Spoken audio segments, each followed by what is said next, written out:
Welcome to the Brett Davis Podcast. Well, hello, everybody. It's an honor to have our veteran, who's somebody that I really admire and I've been hearing about for a while from a mutual friend that we have, the man, the myth, the legend, of course, Robert, who's the publisher of that great magazine that everybody's talking about, Shift Magazine. And I've got Brian Big Country Conwell with me. I appreciate you being on the show so late at night in your area of the country, big country. And I appreciate your service to our country. Thank you for your sacrifices and your love for our country. I appreciate y'all inviting me on, man. It's a great honor. Rob, yeah, he's an amazing man. Puts a lot of people together and does a lot of amazing things. So it's a great honor. He is a big time compass connector. Yes, he is. he has this logistics all over the place, and everybody just seems to fit really well together. He has a good sense of good way of. But here's the thing too, military is like family, and everybody seems to kind of get it, right? Right. So let's go back a little bit into your past. So your story is fascinating. You decided to go into the military. Correct? Yes, sir. How old were you at the time? Well, when I made the decision, I was a teenager. But my first wife, my kid's mom, didn't really want anything to do with the military, so I kind of postponed that until I was 26. So we went in July of 2006. And you were 26? Yes, sir. Okay. So you go in, it was the Army, right? Yes, sir. Okay, you go into the Army. Tell us about what's going on at that time. Oh, man, fulfilling my dream job. My grandpa was a retired Navy, so I always had the military, barking in my ear. So, just fulfilling a dream job. Loving every second of basic training, even Shark Week when you're getting screamed at and deprived of sleep. Basically, them breaking you down to build you back up. Did a year of reserves here in Charlotte, and just didn't get enough of it. So I turned around, went active duty in 2008, and got shipped off to Germany. And how old were you at that point? Turned 28 in March of 2008. So within just a couple of months of getting there, I turned 28. We actually reflagged that same day. We was a part of the Big Red 1 whenever I got there, but we reflagged to the 172nd Infantry Brigade. Okay. So you're in the service, you're over there. Tell us about how that went and when it went down. Oh man, Europe was amazing. Being paid to live in Germany and being able to go travel and see all kinds of things. We've been to Rome and Paris, Czech Republic, just seeing the beautiful sights and tasting the amazing food and meeting some really amazing people was awesome. I was stationed on Grafenwehr. That was the biggest training facility in Germany. So all the units and stuff that was over in Europe would come over to our site and train with the tanks and infantry training and all that good stuff. The snow was a lot different than it is here. How's that? It's like feathers. If the heat doesn't touch it and make it into ice, it's like feathers. You can literally go out and just take a broom and sweep off your sidewalks and sweep off your cars. It's really, really light. There's not really a whole bunch of snowball making there. Very interesting. So you're in the service, you're in Germany. Okay, go on. What happens after that? Take us on this journey with you. November of 2008, we ended up deploying to Iraq. Was with the 57 Signal Company with the 172nd. We spent a year in Iraq, Fob Kalsu, right off of Tampa. And did our deployment and came home. Actually left a little quick. My grandpa was very, very ill at that point in time, so they rushed me out of there. So I got a little bit of extra leave time whenever I came home before I went to Fort Lee. I did re-enlist while I was downrange. So we got to re-enlist in front of some pretty cool Blackhawks on Fort Lee. Spent about 18 months there. That's where my career really took off, is when I got to Fort Lee. Went to WLC at Fort Bragg, which is the Warriors Leaders Course. You got to have that to be an NCO. Got a lot of military classes and stuff up underneath my belt and whatnot, and was put in a lot of leadership positions. Was with the fueling unit there, so we got to work with some of the South Koreans. We had a big fueling mission that took place on Fort Pickett for about a week. That was really awesome to see how they set up their fuel bags and run hundreds and hundreds of miles of pipe, but they do it really quick and really efficiently. So it was pretty nice. So Robert Garcia apparently knew we were talking about him, and he decided to pop on. Says that you're a multi-medal winning para-athlete for the Team Army, and have won medals in the shot put, the javelin, powerlifting, and your goal is to be on the Olympic team. Yeah, so after losing my leg on Fort Riley in 2014, took a while to find myself again, per se. Went through a lot of depression and whatnot, trying to figure out how to do things with my kids and my family and stuff again, and got into adaptive sports. Big thanks to Jackie Meggett at the Salisbury VA for getting me into that. And we hit the ground running. We trained really, really hard for this. In last year, 2022, we had the Army trials. We won a spot on Team Army for the DoD Warrior Games that took place that August. We won international medals at the Desert Challenge out in Arizona. Multiple medals at the National Wheelchair Games, then Tempe, Arizona. We just been really blessed, but I mean, it comes with a lot of hard training, a lot of hard work. Anybody that competes in sports and stuff knows that you can't half-ass your training. Nope. You're not going to get proficient at what you're trying to do. And I take it seriously. My wife can tell you I'm up early in the morning to get my food in and get ready to go to the gym. I mean, I'm in the gym twice a day. I work out for about 4 hours total a day. Wow. Wow. Yeah. And that's not including my throwing time. I set up my throwing frame right out here in the yard and throw my shot, and then we have to take it out to a park to throw my disc. I throw a disc about 35 meters sitting down, so we can't do that in the yard. No. But it's intense. I mean, Jordan, Bird, Joe Montana. I mean, any of the greats in the sports, from back in the day, you can ask and look at all their stories. That's all they've done is just train and practice. And that's how I take a look at it. I never believed in the 10,000 hour theory to be great at something. I personally think that it's different for each person. And I think for the greats, it's probably way more than that. What's your take on that? Well, I get cut out on me. Sorry. What was your question? There's an old adage that to be an expert in a given area, you needed to put 10,000 hours in. And I don't know if I agree with that, because I think everybody's different, number one. Number two, if you look at somebody like a Tom Brady or a Montana, I can guarantee you they're way beyond 10,000 hours. Oh, yeah. It's that number is probably just a speck of what some of these real professionals put in.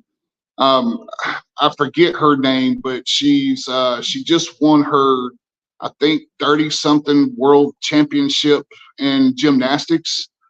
She started when she's 16. I think she's like 26 or something around there. I guarantee you she's put in more hours than that. I mean, that's what it takes. You got people out here that's all they do is train.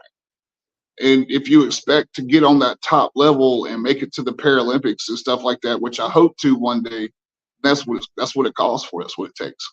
I think if anybody can do it, you can, based on just your drive, your passion, and the way you channel whatever it is that's inside of you, and you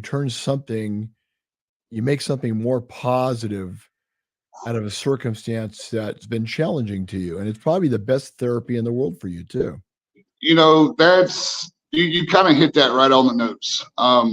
a lot of people, whenever they get out of the military, look for a sense of purpose again because, you're given a job, you're given leadership positions, you're put in so many different circumstances. Whenever you get out, it's not like that anymore. And then you take somebody's abilities to walk and you take their legs and stuff away from them. It amplifies. So, I sat here for quite a long time, pitying myself, like, oh, I don't have my legs, I can't do this, I can't do that. And it's just like an epiphany. Ain't nobody gonna fix it but me. Mhm. Everybody can give me all the tools and the motivation in the world, but it's up to me to fix it. Just like anybody else who goes through a disability, it's up to them to be able to push past that disability. And it's gave me my life back. Um, my kids are learning that, as long as you work hard and you push as hard as you can achieve your dreams. Um, I got a lot of people that I've helped motivate and inspire, and I hope to do that to many, many more. And it led me to my soulmate, led me to my wife. Um, Funny story. I mean, she actually stopped me for 3 months before she said anything, but I'm glad she did because I mean, life is complete now. Life is happy. That's beautiful. So the people that you're talking about that you're inspiring, are you working with anybody individually or with individuals around the country or around the world as far as mentoring, or maybe just giving them more good advice and coaching? Because coaching is We also not just one-on-one. You go back a little further to get more, oomph behind your javelin throw. There's probably a lot of listening skills and a lot of wisdom is probably needed to be effective, I would think. well, javelin's kind of just for fun. It's mainly my shot put disc. But yes, I get questions all the time.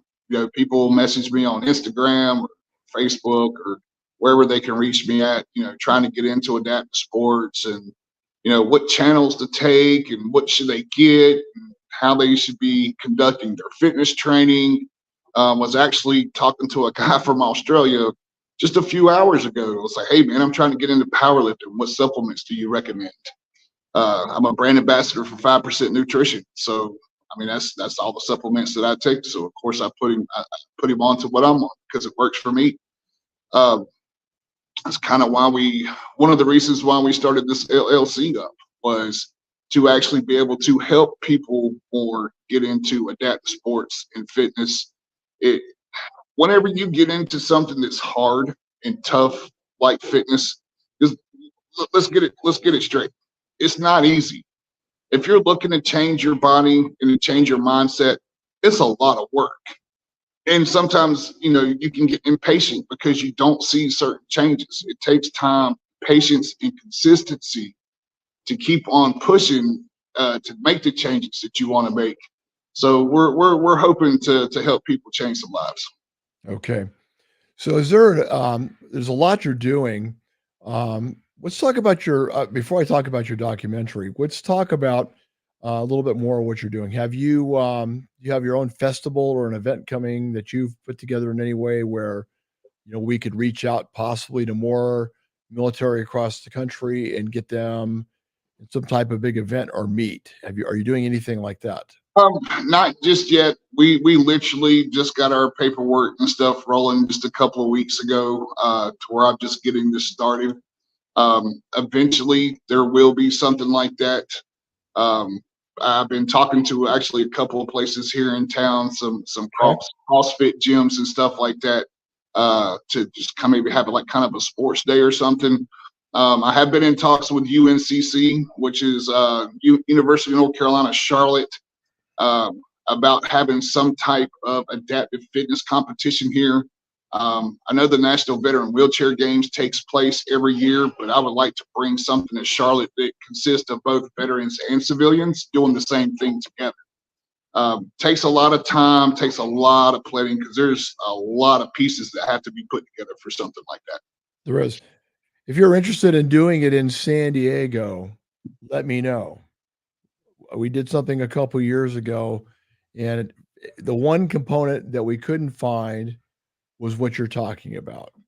And as you know, San Diego is a gigantic military town. Absolutely. And if it's something you might be interested, let's talk more about it after the interview. And this is something I wasn't even thinking about, but I think it's something we could talk about. And I would love to help on our end any way we could. If you're interested, it sounds like you got a lot going on. But Oh yeah, absolutely. so the other question is, and then I see Miss Lowe saying Jess Valdivinos. Who's that? Who's Jess Valdivinos? Does anybody know who that is? Do you know who that is? Not off of my head. Oh, to watch. Okay. So it's always good, and of course, Miss Lowe, thank you for your comments, and she says you're very impressive. He is very impressive. Thank you, ma'am. I appreciate that. So let's do a segue into the documentary, because how long did you plan on doing this documentary, and how did that come about? You know, we filmed that the week before I left for the DoD Warrior Games last year.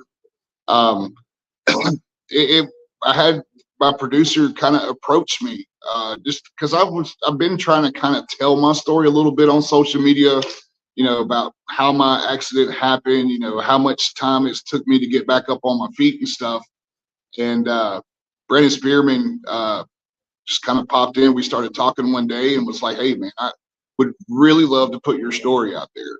You know, he does a lot of work for the Clemson Tigers. He's worked for ESPN. He's got a lot of great experience, and I was like, "Sure, let's do it." And we got it filmed within like 4 days, and actually got to watch it almost a week ago now. They're still got to put some credits in and finish up the music part, and we're waiting on some big names to see if they're going to take it on and put it in distribution as far as public TV goes.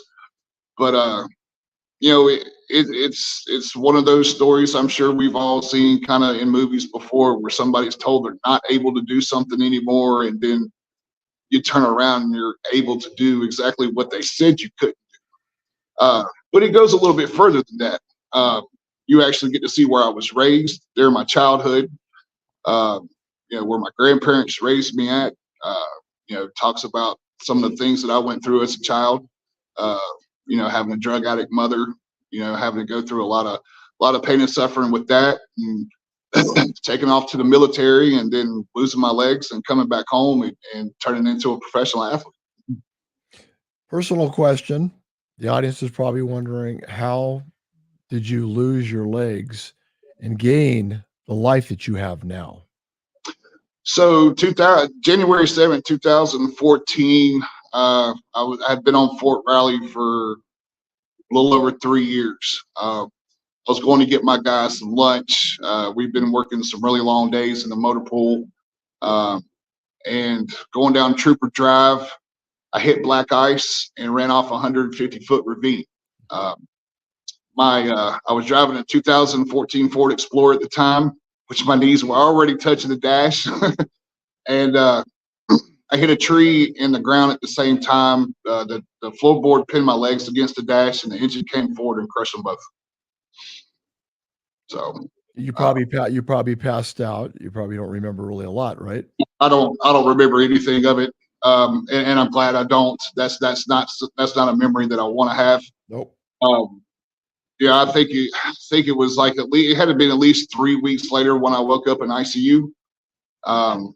Actually, my mom, my stepmom, my dad, my roommate from Iraq, and everybody was actually behind me when I woke up, which was the weird part. And kind of they had amputated my leg, and yeah, I had tubes coming in and out of me, all sides, nerve blocks, and all that kind of stuff. So that's when reality hit. You know, it's like, okay, our job's done. Now, what are we going to do with our life? And the first thing I thought about was my kids. Because, I mean, me and my kids all the time running around the park, chasing each other and having fun. Now I'm having to figure out how I'm going to do that. Well, God bless you, and for the challenges that you've overcome and the support system that you had, because people a lot of times think it's a me or a me thing, but it's really a we thing. And anybody that's been through Absolutely. things, I mean, you have to have a support system of some kind. Yes. And, I think you're going to do a lot more with this documentary for people out there that really maybe don't have a support system. You know that you're exactly right when it comes to that. Um, my best friend of 20 plus years, and my kids were the start of my support system. Especially my oldest son. He eventually ended up moving in with me after a few years, after I graduated high school and stuff, to help out. Was always here checking on me and whatnot. I went through a lot after I got back home. I was dependent on people for a long time because I have it in my head that doctors told me that I can't walk again. So I'm in the bedroom. I got people doing my grocery shopping for me, cleaning up my house, taking me back and forth to appointments, helping me down the stairs. And in the same sense, they're taking things from my house.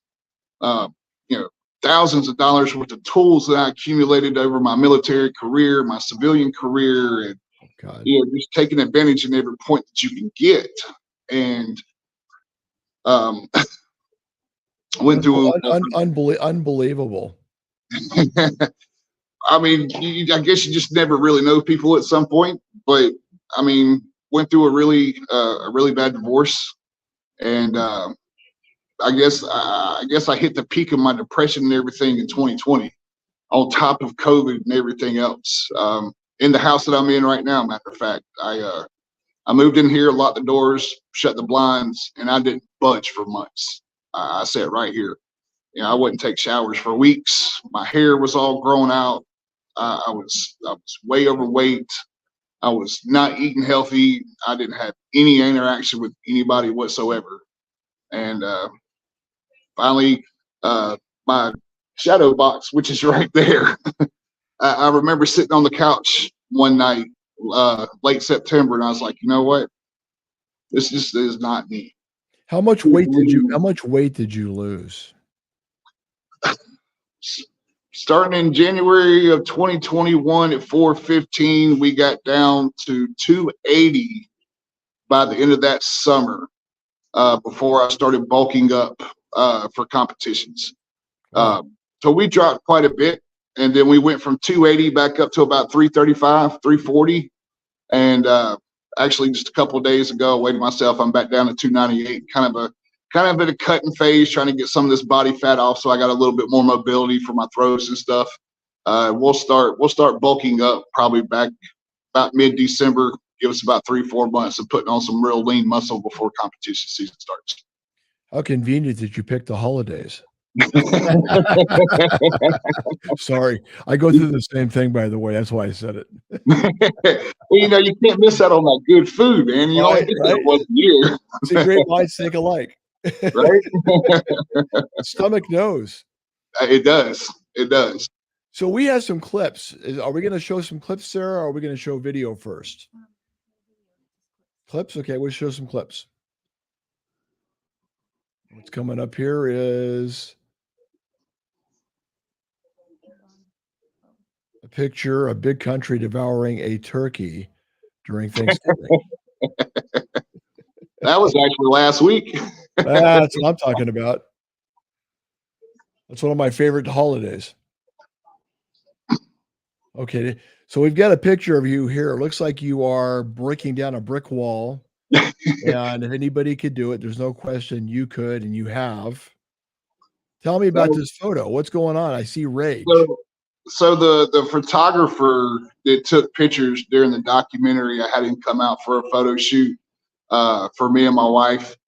This is actually in a little alleyway in downtown Mount Holly, and that's actually bars on a window that I was grabbing. Okay. And he was like, I just want to see some of that intensity that you bring whenever you step onto the competition field. Because, I mean, before I get up there, it's all laugh and games and you're joking around with everybody until I sit down on that throwing frame in this business. And that's kind of what that represents. Awesome. We have another photo, and of course, it's the rise of Sergeant Big Country.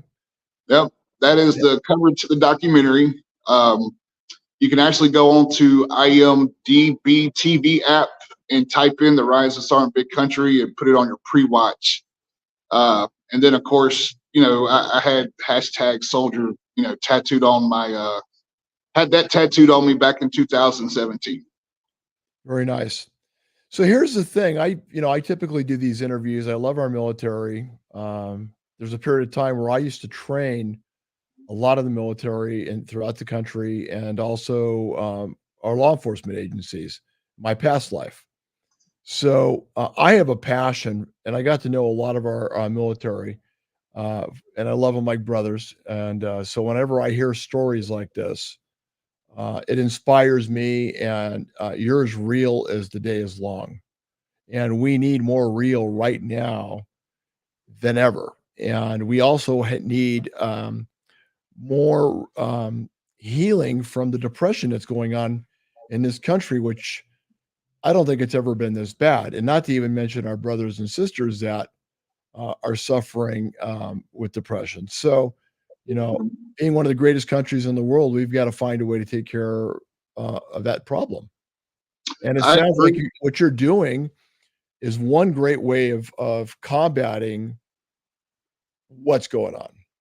It seems like it could help. I agree with you on that. Number one, we got to stop worrying about hurting people's feelings. When I was growing up, if you got your feelings hurt, oh well, suck it up and drive on, buddy. I mean, life is life. I think we've gotten away from being real with one another. We need to go back to old school days. To where if you had an issue with somebody, you went out in the yard, you fought about it, and then afterwards you shook hands and you went on about your day. Look, not a lot of people like agreeing with me whenever I say this, but I say it this way because I went through it. The only person that's going to drag you out of depression is yourself. There's nobody going to give you a magic pill. There's nobody that's going to be able to jerk it out of you for you. You got to find something that you love to do. You got to be able to find yourself again and work on yourself. Just like it is when you're in the military or the police force or whatnot, we're trained to think a certain way because this is how we need to think. Well, it's the same thing. You need to train yourself to get out of that depression. Why are you depressed? What's making you depressed? What can you do about it? If you need to sit down with a piece of paper and write it down. Things that you can change and things that you can't change. If you can't change it, then why worry about it? If it's something that you can change, then take the steps to make it better. But nobody's going to do the work for you but you, plain and simple. And that goes for depression, anxiety, and PTSD. Yes, PTSD is very traumatic to a lot of people. You don't have to be military to have it. Right. But once again, you were trained a certain way. You can train yourself not to be that way. Is there a creed or a quote that you live by or that you've come up with that we can end this amazing interview on? Something we could finish with. Something that one of my favorite things I used to say was never give up what you love to be in love. It's kind of like being true to yourself first. My new one that I've been using here recently for people with disabilities is saying my disabilities are my superpowers. But the one that I've used for quite some time is you get up in the morning, look at yourself in the mirror, tell yourself that you're a badass, and you're not going to let life's negative moments conquer your day. Very good. I appreciate you, Big Country, being on the show. Would you come on again? Could we do this again? Maybe you could interview me, or maybe we could just go back and forth and banter about something and just be real. Absolutely. Thank you for having me on. If you don't mind, real quick, want to give a big shout out to my wife. Most of all, my support, my rock. She's my everything. A lot of this wouldn't be possible without her. And all my sponsors, from 5% Nutrition to Papa Top, Evolve Telemed. I mean, just everybody who's been supporting me over this period of time. Rob Garcia, everlasting veteran. I really appreciate all the support and the help that I've been getting from all these amazing people. Well, you're amazing, and it takes a team, takes a village, takes a squad. Who's the owner of five? Is it 5% Nutrition? Who's the owner of that? Rich Penna, one of the most famous bodybuilders, was the original owner and creator. I know his wife. She's been on my podcast. Nice. Isn't it Jane? Mm-hmm. She's been on my podcast. Yeah, they're really amazing people.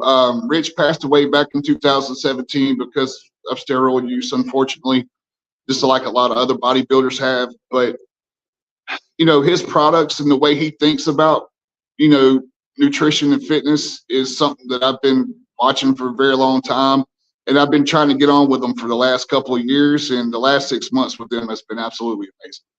Well, they are an amazing company, and I do know a lot of the athletes that do use their products are very ecstatic, and they love the message. And Jane's still carrying on doing great things. Thank you for what they're doing. I'm happy they're working with you. And Robert Garcia says that he's ecstatic to see you rise and continue to rise in your career. I agree. I think you're going to the moon and then some. I think you got a lot to do still. And Miss Lowe says, bring him back. I need to bring you back on the show, she says. Jess Van Venus? Van Venus says, thank you. I needed to hear this today, especially. So whatever you said resonated with Jess. And everybody loved having you on the show. I appreciate everybody that popped in to say hello to Big Country, of course. And we look forward to seeing that phenomenal award-winning documentary. I'm going to call it early. Mark Dudek says, hey, Big Country. What's up, big guy? Yeah, we can't wait, man. Next year's going to be one of those years. Got word today, Army trial applications are coming out. So we got the Army trials kicking off the competition season next year. Got a lot of big things coming. This year I'm going to make a mark and prove a point to a lot of people. We're on our way to Los Angeles in 2028. Is that so? The Army event you're talking about, where's that going to be? For me, I'm going to be doing it virtual. All the veterans who are going to be competing in the Army trials will do it virtually, which means we'll just have somebody record us doing our sports and stuff, and we'll have to turn in all our timesheets and stuff like we did back in 2022. There's so many people that try out for Team Army, they can't facilitate them in one space. From what I know, I think active duty people will be going to Fort Liberty now. Okay. Can't believe they changed that name. But I think they'll be going to Fort Bragg to be doing their trials there. But the DoD Warrior Games will be back at the ESPN complex at Walt Disney World at the end of June, I believe. Well, we're going to stay in touch, and I look forward to doing an article in our magazine about hopefully in the wintertime, something on Sarah. We'd like to do something in the wintertime. I'll get to work on that. And I look forward to all the great things you're going to do and all the people you're going to help. And I look forward to staying in touch with you on that. I appreciate it, brother. And thanks for having me on, and tell your wife I appreciate her conversations. It's been an honor. It's been a very honor. Again, thank you for your service to our country.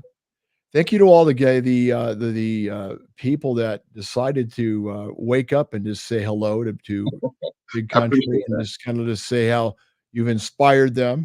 And and they're saying we know a lot of other people that he's touched their lives. So thank you for that. And you take care and thank you. Yes, sir. Thank you. Y'all have a great night. You too. God bless. It's been a great show. Cool. Okay.